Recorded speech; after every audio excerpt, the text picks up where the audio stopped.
So as the parties were finalizing jury selection in the Manhattan District Attorney criminal trial against Donald Trump for the falsification of business records to interfere with the 2016 election, Donald Trump showed up and just continued to whine.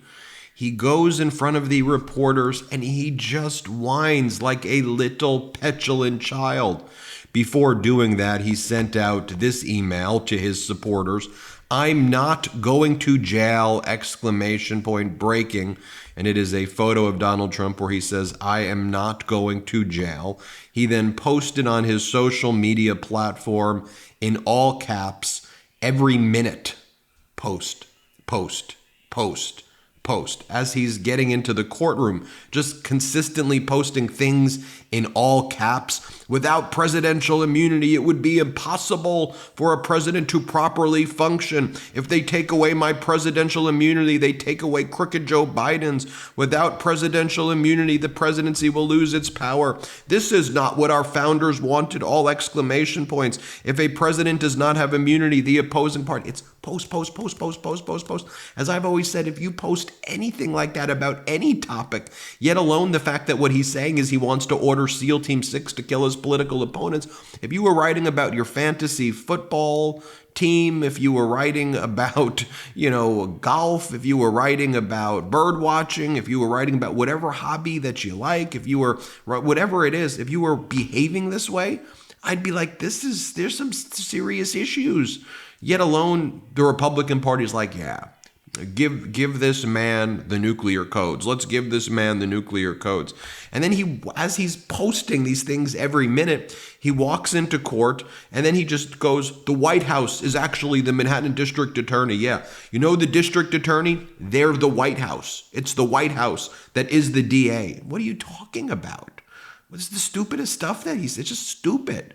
It's just some stupid nonsense. Here he is whining this morning right before jury selection. Play this clip. It's coming from the White House. They have White House DOJ people in the trial, in the DA's office, representing the DA because he's probably not smart enough to represent himself. This guy got elected using Trump, and you're not supposed to do that. Very much like Letitia James, all of it. And then he goes and whines about the gag order, which is limited to you can't threaten and attack witnesses or their family members or the judge's family members or the district attorney's family members. That's what you're limited to doing. You could talk about anything. You could criticize the judge. You can criticize Alvin Bragg. You can do all of these things that you want. You just simply can't attack their family members, and you can't threaten witnesses, and you can't threaten jurors. It should be pretty simple right here. But for him, he wants to whine about that to you. Here, play this clip. People know it's very unfair. The gag order has to come off. People are allowed to speak about me, and I have a gag order, just to show you how much more unfair it is. And the conflict has to end with the judge. The judge has a conflict, the worst I've ever seen, and it has to end with the judge. The gag order has to come off. I should be allowed to speak. Every time I come out to speak to you, I want to be open because we did absolutely nothing wrong. I showed you yesterday 32 stories of experts, legal experts, and I don't have one the other way. 32 stories of legal experts saying very strongly there's no case, this occasion has been brought, Trump did nothing wrong. And they say it strongly, Trump did nothing wrong. So they ought to get rid of the conflict with the judge, because that's something that he cannot do anything about. It's wrong. It's wrong. And the second thing is I have to be released of a gag order. They've taken away my constitutional rights to speak, and that includes speaking to you. I have a lot to say to you, and I'm not allowed to say it. And I'm the only one. Everyone else can say whatever they want about me. They can say anything they want. They can continue to make up lies and everything else. They lie. They're real scum. But you know what? I'm not allowed to speak. And I want to be able to speak to the press and everybody else about it. So why am I gagged about telling the truth? I'm only telling the truth. They're not telling the truth. The judge has to take off this gag order. It's very, very unfair that my constitutional rights have been taken away. Thank you very much. And you heard at the end of that clip where he was talking about, I came out here with articles. So he actually employs someone and pays them $105,000. Her name is Natalie Harp. I'm going to do a whole longer hot take on this that I'm going to be releasing soon about Natalie Harp. But anyway, she's paid $105,000. She follows Donald Trump around with a portable printer, and she prints out for him favorable articles, or articles that he would think is flattering. And then he takes a Sharpie and he deletes the portions of the articles that he doesn't like. And then they treat him like he's a child, and they have to give him a picture book, and they follow him around and they go, here are the nice articles about you. Remember when he did this yesterday? Here, play this clip. That's a nice headline. I'd like to read that one too. But every one of them lies about the case. Justice is on trial. You know, the whole world is watching this New York scam. Yeah, he's flipping through a picture book right there that they handed him. Here's just another video of that. Here, let's play this clip. Jonathan Turley, Greg Jarrett, Andrew McCarthy.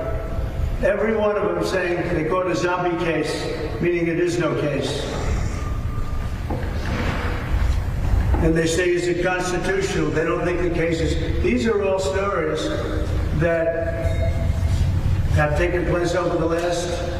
You know, and look, as Donald Trump's doing that, the House of Representatives passed the Rule 316 to 94 to advance the bill to fund the defense of Ukraine. 316 to 94. And what's incredible about this moment that I see happening, and why I'm bringing this up as Trump's in court, is because I just think Americans are sick of the chaos and the nonsense and the whininess. And Donald Trump shows up, and then he starts sleeping in the court, and just the whole thing. But this was a scene from earlier in the day where one of Trump's MAGAs, Chip Roy, starts shouting, and Tom Suozzi, the Democratic Congress member who was just elected in New York's 3rd Congressional District, who just won that race right there. Here's what he had to say. That's what I was going to say. He took over George Santos' seat after George Santos was kicked out. Just watch this, because it's just a return to normalcy by Democratic Congress member Suozzi. Play this clip. Thank you, Mr. Chairman. Mr. Suozzi is recognized. Thank you, Mr. Speaker. Mr. Roy, the histrionics and the hyperbole are not working. You just said so yourself. It's not working. We're about to pass. It's not working. It's not working. The bottom line is... The gentleman will suspend. House will be in order. Returning to the court proceedings as well, Maggie Haberman reports that Donald Trump continued to fall asleep during the proceedings as well. And, you know, what I'm hearing from my sources as well is that, and I'm hearing from credible sources who know what's going on in the courtroom. And what I'm hearing is that, take it for what it's worth, but that Donald Trump is actually farting in the courtroom, and that it's very stinky around him. It's a putrid odor in the courtroom, and that Trump's lawyers are like repulsed by the scent and the smell. And I'm not just saying that to be like, oh, funny. I'm actually, we have good sources there. And I'm hearing it from actual credible people that as he's kind of falling asleep, he is actually passing gas, and that his lawyers are really struggling with the smell. I think you'll actually start to hear more of that, but again, from real credible sources. Now, take it for what it's worth. They may be going off the record, on background, and telling me that because of, it's the MeidasTouch, and they think that we want to hear that. So you could judge it how you want to judge it, but real credible people who are there saying that it's putrid around him. I'm Ben Meiselas from the MeidasTouch Network. Hit subscribe. We're on our way to 3 million subscribers. Have a good one. Enough! Send him to the big house, not the White House. Get the new exclusive tees, mugs, and stickers right now at store.meidastouch.com. That's store.meidastouch.com.